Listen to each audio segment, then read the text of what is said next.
Isabel knocked an arrow into the bow she'd retrieved from behind her. She glanced around. "You saw something," she whispered. Rachel tipped a brief nod. "Just keep alert. You should tell—" "Monrose! Battle!" The roar sliced through her sister's words, echoing off the trees and boulders flanking them. Rachel whirled around in her saddle, dagger poised. Men ran and jumped through the trees, not toward them, but back the way they had come. "Ride, girls!" their father yelled from up ahead.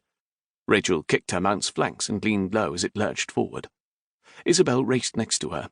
The meadow ended and they fled into the dappled light of the thick woods. Their father waved his arm overhead to urge them to follow as he wove through the trees. The guttural sounds and clang of steel mixed with Gallic curses. Had the barbarian followed? Rachel glanced at Isabel. Her sweet, dutiful younger sister. Would she be murdered by marauders because Rachel had failed to warn everyone?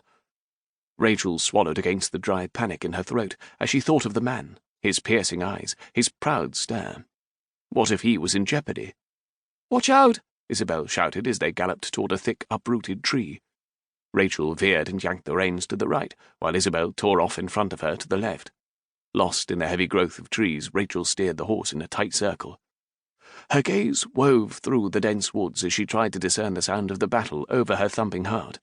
She continued to circle, hoping to find a clear-cut path through the thickets. "Blast!" she cursed low and looked up at the giant trees. She had absolutely no sense of direction. She shifted in her seat, breathing the moist, earthy air, while the halted horse quivered beneath her. "Which way?" She scanned the woods, looking for any familiar path, and stopped. The barbarian stood amongst the trees. He held his blood-streaked sword ready, his legs braced apart as if waiting for another target to strike. In a fluid motion he pivoted, sharp eyes connecting once again with Rachel's, as if they were magnets. There was something familiar about his eyes. A distant memory fluttered in her mind. A Highland festival, a young boy several years older than she.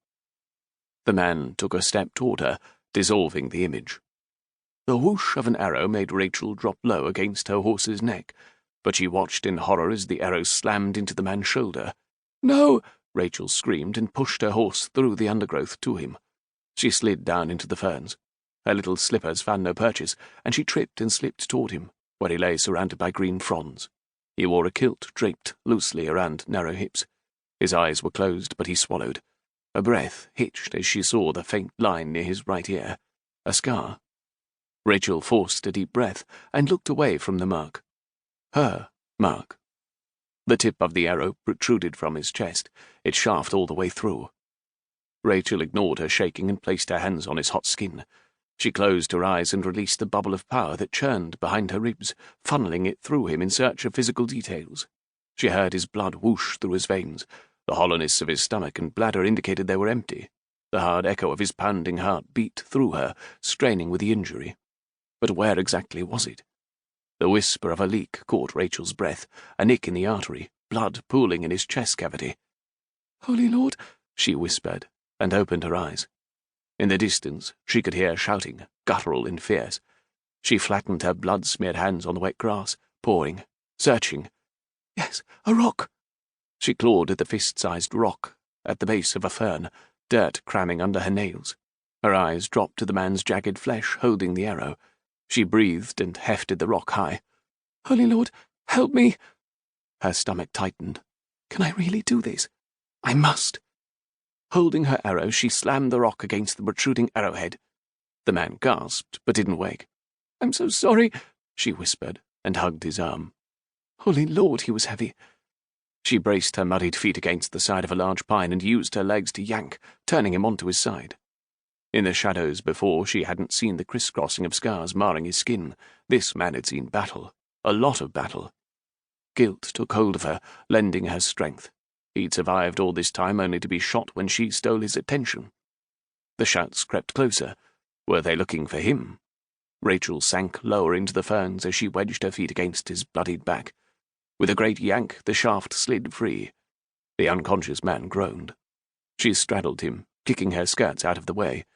He was so broad her knees didn't reach the ground, and she balanced on his hip while slamming one hand on each bleeding hole front and back.